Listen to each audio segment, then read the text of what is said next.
لما غبي منه فيه يروح يتقدم لوحده. اهلا بيك يا عمي. اهلا يا حبيبي، تعال اخلع الجزمه واقعد هنا. قول لي بقى، انت اللي جاي تتجوز نانسي؟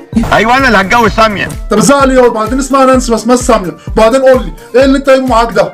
جايب شويه حاجات كتيره قوي يعني مش قد المقام يعني. هتكون جايب ايه يعني؟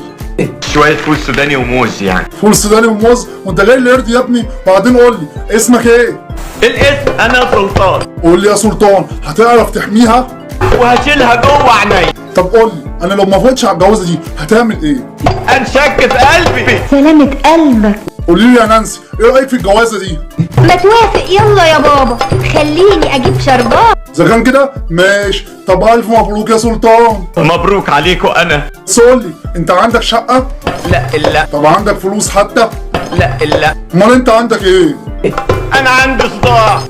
انت جاي تهزر بقى. قول لي يا ابني انت شغال ايه؟ يا ناس انا حبيت السرقه.